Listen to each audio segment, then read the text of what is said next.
Búsqueda Tecnologías tiene una rica experiencia y conocimientos en el ámbito de la ciberseguridad. Conozcamos más de cerca a la empresa, descubramos sus nuevos productos y planes para el futuro.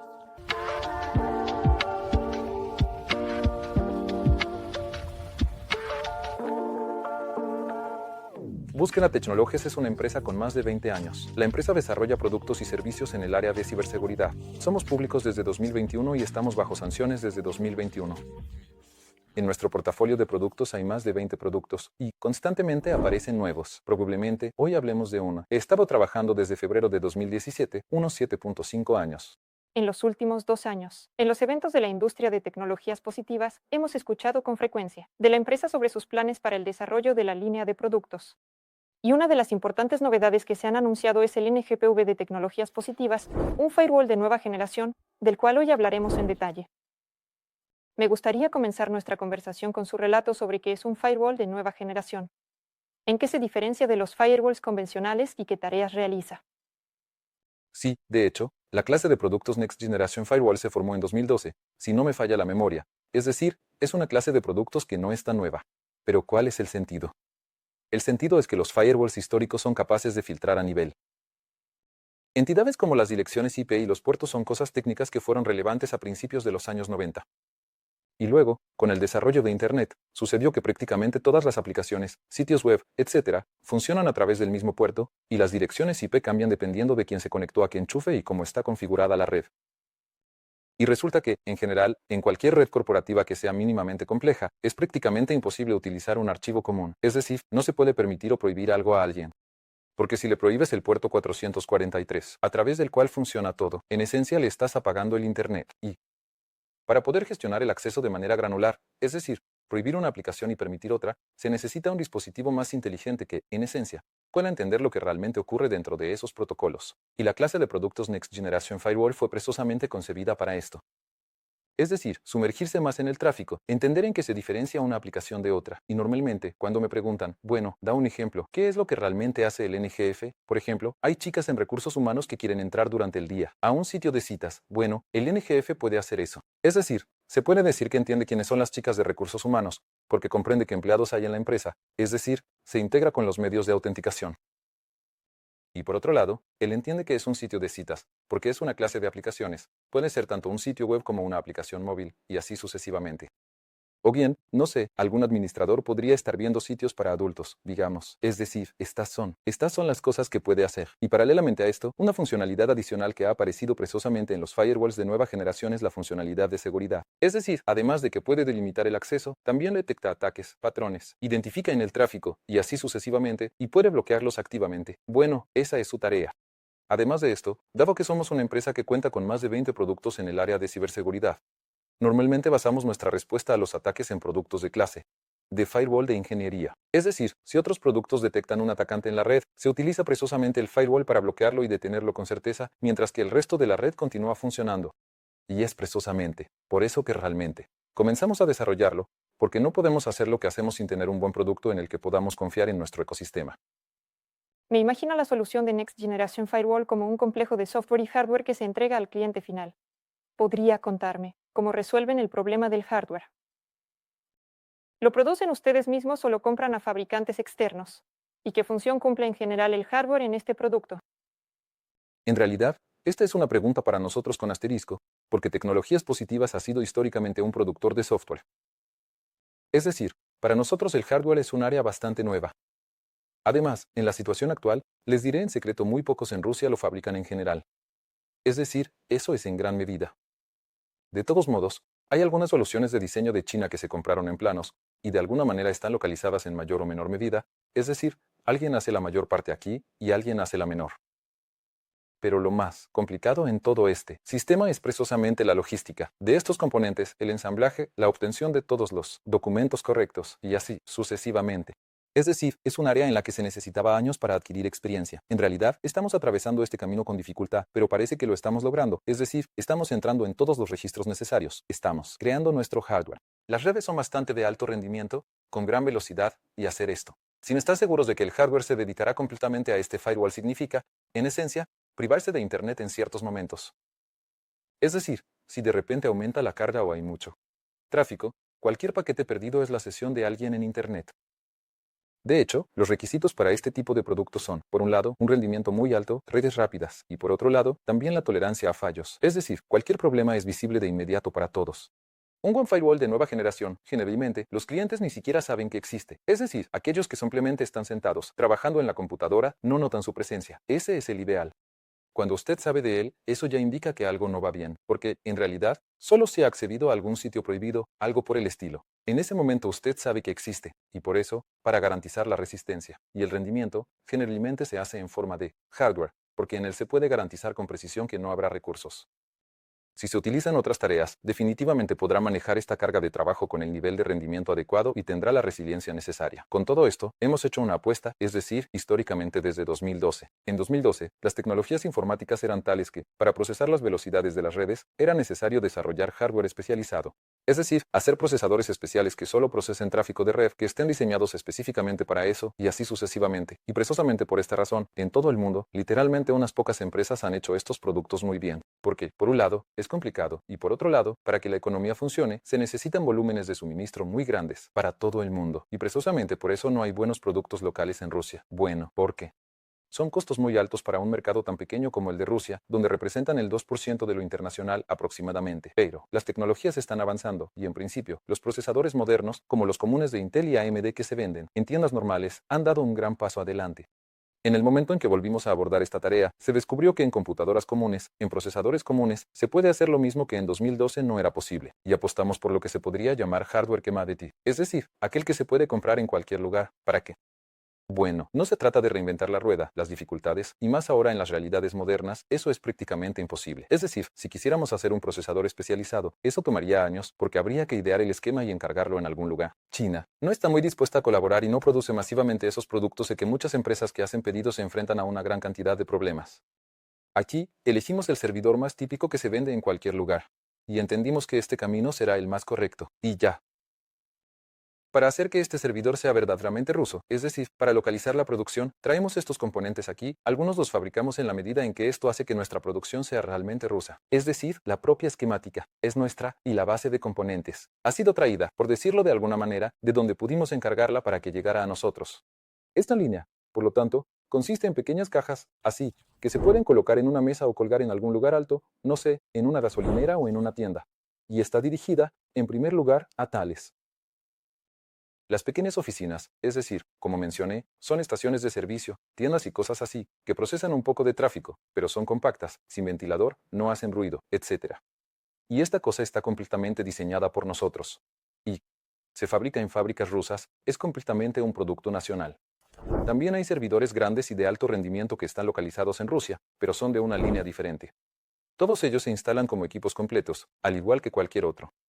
Así que, aquí están los servidores de producción rusa. Pero a pesar de todo esto, creemos firmemente que aquellos que no necesitan tanto tráfico seguirán optando por máquinas virtuales, porque también se pueden garantizar velocidades bastante altas en ellas. Y esto es mucho más fácil desde el punto de vista logístico, porque las ventas han comenzado, y ahí la complejidad es grande, es la logística, llevar el hardware, trasladar el hardware, montarlo, y probar todo. Es decir, esto consume mucho tiempo. El software, por supuesto, tiene un time to market mucho más rápido y es mucho más conveniente de usar.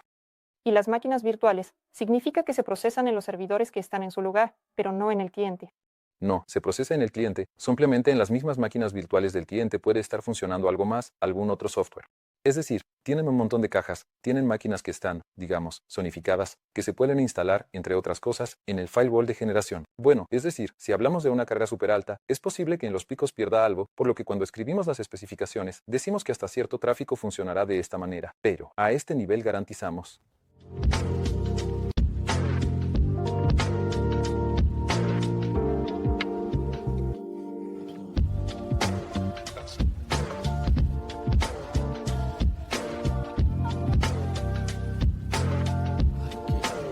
Porque ahora todos hablan de los cortafuegos de nueva generación en Rusia, aunque antes los proveedores rusos no desarrollaban este producto. En realidad, todo es simple, porque en el momento en que sucedió, lo que sucedió en el año 2022, y la mayoría de los proveedores occidentales se fueron de Rusia, bueno, o prácticamente todos, entonces, en diferentes nichos. Han surgido diferentes situaciones. En algunos nichos no hay problemas en absoluto, porque hay suficientes productos rusos, mientras que en otros los problemas son evidentes. Y el cortafuegos de nueva generación es uno de esos casos donde hay problemas. Es decir, objetivamente no había productos rusos.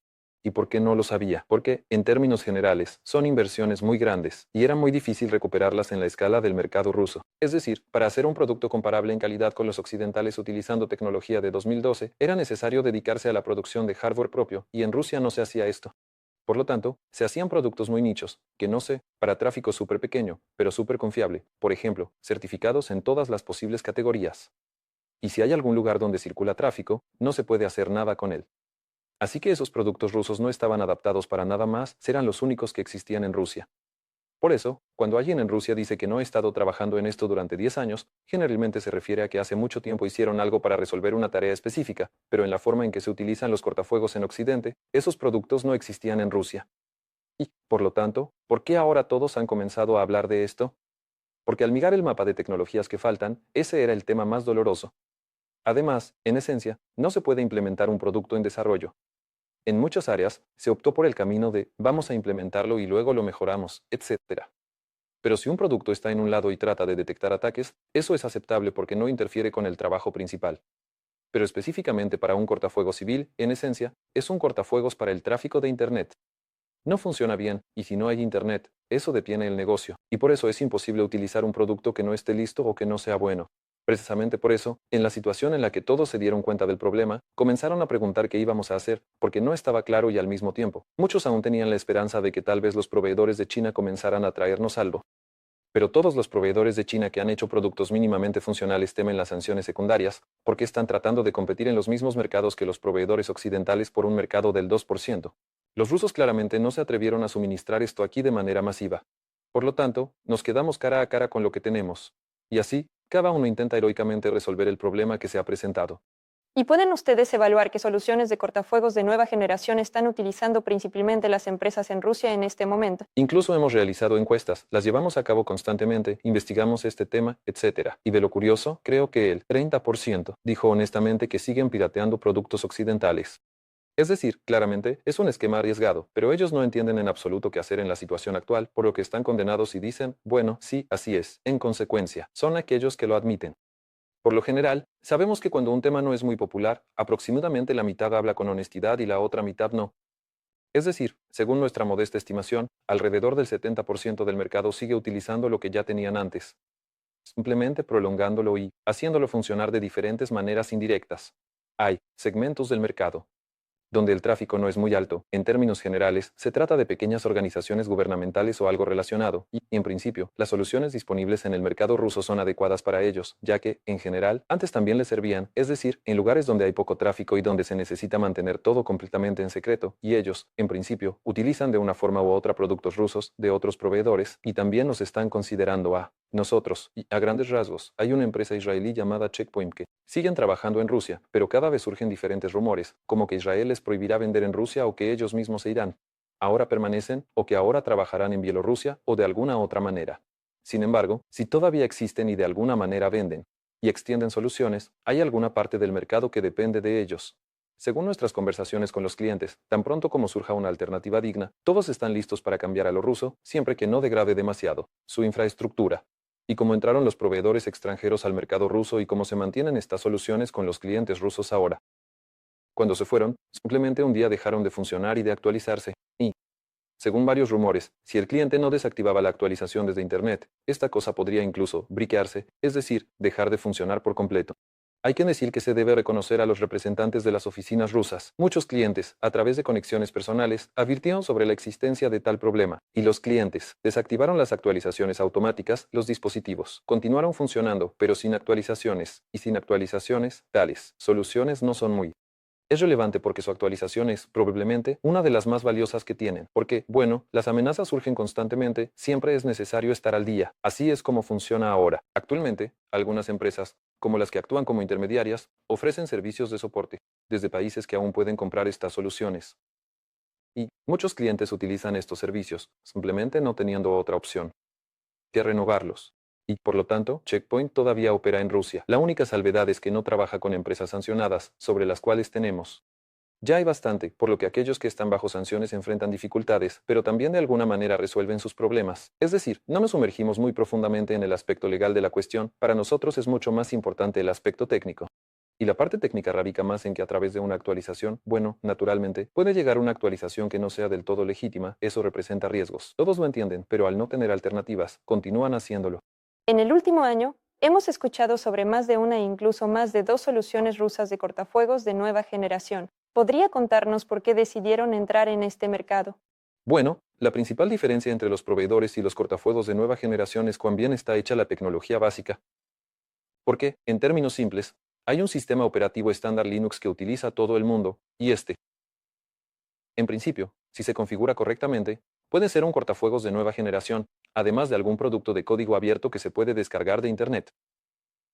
Y en tal configuración, muchas empresas rusas hacen muchos otros productos de seguridad. Nosotros mismos lo vemos. Es decir, toman código abierto, crean su propia interfaz web, la traducen al ruso, la incorporan en su stack, comienzan a hacer algunas modificaciones y ya empiezan a considerar lo suyo, porque aparentemente han entendido el código. El cortafuegos de nueva generación tiene un problema tecnológico. Es decir, si se hace todo esto, no funcionará, porque las herramientas básicas que están dentro de Linux y el código abierto que está disponible tienen limitaciones objetivas. Tenemos un montón de diferentes materiales sobre los cuales hablamos. Hay nuestro show Detrás del Cristal, en el que hay varios videos en YouTube donde analizamos este tema en detalle. Hice una presentación en un evento que ocupó uno de los lugares premiados. Es decir, allí mostramos técnicamente por qué no es posible lograrlo con herramientas básicas. Bueno, y, en consecuencia, el 100% de las soluciones rusas, bueno, no diré 100%, porque tal vez haya alguna que apareció ayer, de la que no sé, pero las que son conocidas, en principio, utilizan estas herramientas abiertas y se enfrentan a problemas objetivos. Es decir, uno de los problemas es el rendimiento. Segunda redundancia, es decir, si la redundancia no se puede garantizar a nivel tecnológico, entonces, de hecho, esto funcionará de vez en cuando. Bueno, es decir, disparar de tal manera que no haya internet, no funciona, es difícil configurarlo, y así sucesivamente. Y todos nuestros clientes, cuando hicimos los primeros cast y decidimos si entrar en el tema o no, todos subrayaron lo mismo, que falta estabilidad, rendimiento, y además comodidad de uso, porque generalmente en la producción rusa las cosas son muy brutales y no muy cómodas. Con raras excepciones, hemos entendido que sabemos cómo resolver estos problemas, porque tenemos una gran experiencia. Por ejemplo, tenemos un producto llamado cortafuegos de publicación que protege todos los grandes recursos de Rusia, de ataques. Cuando ocurrió el incidente anterior, hubo un enorme aumento en estos ataques a tales recursos. Este producto en Rusia es, de hecho, el único que protege esos grandes recursos, y tenemos una gran experiencia en garantizar la resistencia a fallos. La segunda historia son los ataques en la red. Tenemos en TV descubrimiento de ataques, que es otro producto que no bloquea ataques, pero los busca en el tráfico. Es decir, teníamos dos componentes de los cuales entendíamos, bueno, de dónde obtendremos la experiencia y cómo haremos el producto que realmente necesitamos específicamente para el cortafuegos. Así que, con esa experiencia, entendíamos que esto llevaría tiempo y, de hecho, permitimos este espectáculo detrás del cristal precisamente para que los clientes comprendieran que vale la pena esperar. Es decir, no tiene sentido comprar lo que hay, porque todos criticaban las soluciones rusas. Pero explicamos por qué son así y por qué nosotros tendremos algo diferente. Es decir, desglosamos detalladamente cómo haremos que sea más rápido y por qué no podemos entregarlo mañana. Es decir, objetivamente toma bastante tiempo su desarrollo, porque se necesitaba hacer bien la base y, globalmente, ahora hemos llegado a un estado en el que, en términos de rendimiento, algunos proveedores occidentales ya nos han superado. Es decir, realmente no es correcto lo que hacemos, pero en una situación en la que los clientes, por ejemplo, tienen un dispositivo que, en esencia, se ha vuelto inservible y no pueden usar, intentamos instalar nuestro software y ahí el rendimiento es 4 veces y media más rápido que el que tenían originalmente. Para nosotros, esta es una buena métrica si entendemos que con nuestro software hemos logrado superarlos, y además entiendo por qué, porque ellos lo desarrollaron en el año 12 y nosotros comenzamos a hacerlo desde el año 2022. Si ellos hubieran comenzado en el 25, probablemente también nos habrían superado. Es decir, siempre que te enfrentas a una tarea desde cero, puedes hacerlo mejor. Pero ellos están arrastrando este legado, tienen un montón de clientes, no pueden abordar este proceso de manera tan revolucionaria como nosotros. Sí, ahora los hemos superado. Probablemente algún día harán algo mejor, pero el producto que tenemos es realmente competitivo no solo en Rusia, sino también a nivel mundial. Y nuestros planes, por supuesto, no se limitan solo a Rusia, es decir, esta expansión internacional de la que hablamos. Por supuesto, ahora estamos avanzando con los productos que ya tenemos, que ya están listos y demás, pero tan pronto como la tecnología sea aprobada de manera suficientemente amplia en Rusia, definitivamente llevaremos los cortafuegos de nueva generación al mercado internacional también. Y al mismo tiempo, cuando investigamos esta cuestión a nivel mundial, también pensamos, allí están esos universos occidentales que se fueron de Rusia porque de repente seríamos demandados. Por un lado, somos tecnológicamente competitivos. Y por otro lado, como se ha demostrado, a muchos países les importa mucho tener independencia tecnológicamente, si compran hardware, por ejemplo, en América, y ciberseguridad en China o viceversa. Y cuando, por ejemplo, algunos de estos países tienen alergia, intentan encontrar una solución, por ejemplo, en ciberseguridad en otra ubicación, y no hay más. Y por lo tanto, cuando llegamos con productos rusos, ellos los miran con gusto y están dispuestos a considerarlos. Por eso creo que hay muchas oportunidades allí y estamos apostando fuertemente por el negocio internacional, no en el 24, sino en el 25 y en los años posteriores.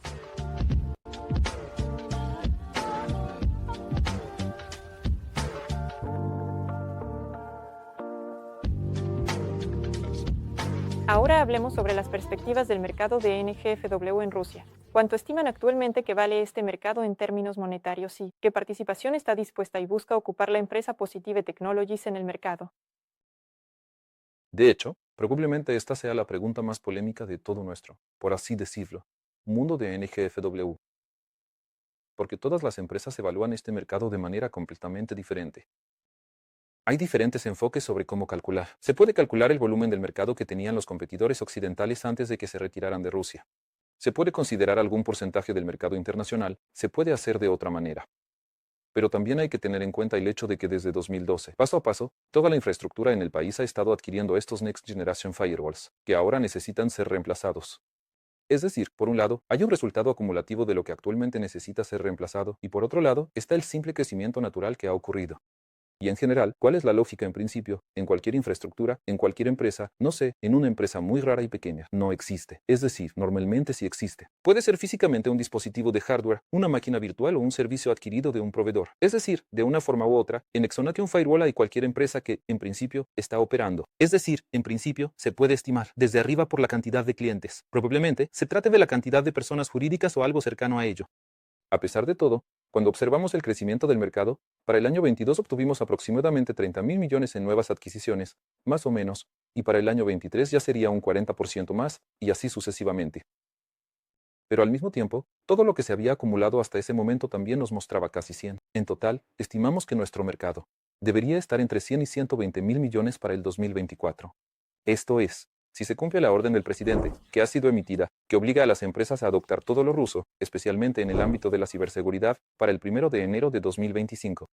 Pero para nosotros es evidente que, incluso si las empresas comienzan a moverse en esta dirección, reemplazar toda la infraestructura que han construido desde 2012 será, de hecho, difícil de hacer, de inmediato. Por lo tanto, el mercado con el resultado acumulado definitivamente es mayor a 100.000 millones. Cuando se realice este resultado diferido, no entendemos si será en 2025, en 2024 o tal vez incluso algunos se irán hasta 2026, pero el mercado en sí ya está cerca de 50, probablemente, y además este remanente que planeamos también reemplazar.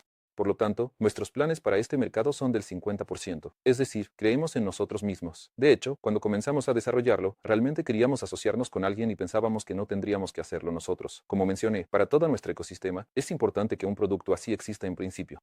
Y mientras había opciones occidentales, estábamos tranquilos, todo estaba bien, pero cuando miramos lo que hay en el mercado, nos dimos cuenta de que, bueno, en realidad no hay con quien asociarse, y aquí, si no lo hacemos, probablemente no aparecerá nada más.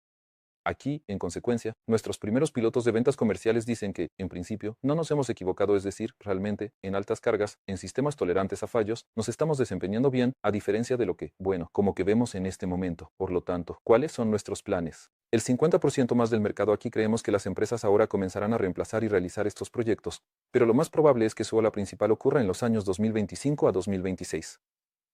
Es decir, vemos como una gran empresa, cuando quiere probar nuestro producto, por ejemplo, primero lo verifica, lo pilota y luego realiza una compra en uno de los segmentos. Es decir, no está lista para hacer una linda inmediato, pero aún así quiere probar. Lo importante es que cada proyecto que llega a nosotros es realmente significativo y grande.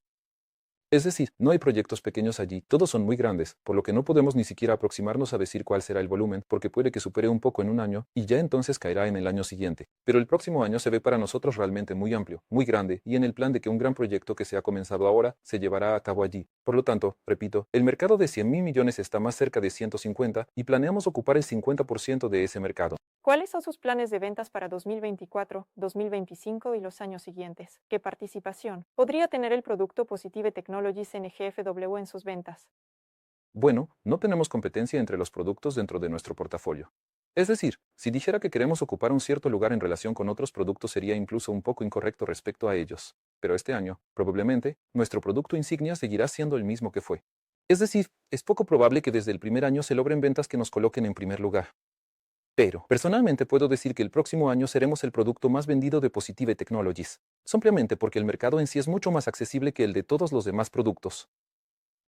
Es necesario mencionar por separado que, sorprendentemente, en el 70% de los casos, la compra de firewalls la realiza precisamente el área de IT y no la de seguridad de la información. Y, en esencia, estamos ampliando nuestro mercado dirigido solo de IT a IT. Y muchas de las ventas que estamos teniendo ahora, las personas con las que estamos trabajando, ni siquiera las conocíamos antes. Porque, en esencia, todos los demás productos no son para ellos, pero esto sí es para ellos, por lo tanto, en este sentido, Positive Technologies amplía un poco su mercado objetivo prácticamente al doble, ya que todo el mercado de ciberseguridad se evaluó en más de 200.000 millones, y aquí el mercado de NGFW resulta ser 150, es decir, son cifras comparables. Es decir, en el límite, puede convertirse en algo similar a todos los demás portafolios de productos.